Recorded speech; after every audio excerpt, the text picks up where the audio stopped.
ম্যাচে যার যে দায়িত্ব তা সঠিকভাবে পালন করতে পারলে অবশ্যই ভালো করবে বাংলাদেশ দল। এক সাক্ষাৎকারে এই কথা বলেছেন অধিনায়ক নাজমুল হোসেন শান্ত।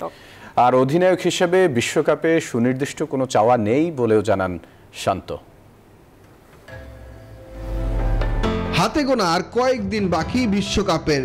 ৮ জুন লঙ্কানদের বিপক্ষে ম্যাচ দিয়ে বিশ্বকাপ মিশন শুরু করবে বাংলাদেশ। তবে শঙ্কা আছে টাইগারদের গ্রুপে থাকা নেদারল্যান্ডস, শ্রীলঙ্কা, দক্ষিণ আফ্রিকার বিপক্ষে কতটা লড়াই করতে পারবে তা নিয়ে।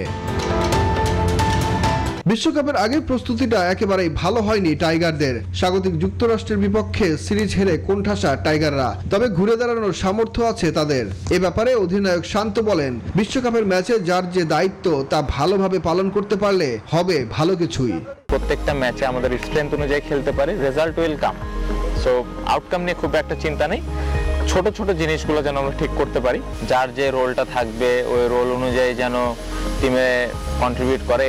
টাইগার অধিনায়ক শান্ত বলছেন, ব্যাট হাতে দলের জন্য কিছু করতে পারলে সেটাই হবে বড় প্রাপ্তি। ক্যাপ্টেন হওয়া নিয়ে যে অনেক বেশি দায়িত্ব বেড়ে গেছে, জিনিসটা এভাবেও চিন্তা করতে চায় না। প্রত্যেকটা সময় এনজয় করতে চায় এবং প্রত্যেকটা দিন টিমকে যেন কিছু একটা দিতে পারি, এটাই মূল লক্ষ্য থাকবে আর কি। প্রত্যেকটা ম্যাচ কিভাবে আমি টিমকে কন্ট্রিবিউট করতে পারি, এটাই লক্ষ্য। বৈরী আবহাওয়া ও পর্যাপ্ত ফ্যাসিলিটিস না থাকায় যুক্তরাষ্ট্রের বিপক্ষে প্রস্তুতি ম্যাচ খেলা হয়নি বাংলাদেশের। তবে ভারতের সাথে প্রস্তুতি ম্যাচ দিয়েই বিশ্বকাপের শেষ প্রস্তুতি সারতে চায় টাইগাররা। সুখন সরকার, নিউজ 24।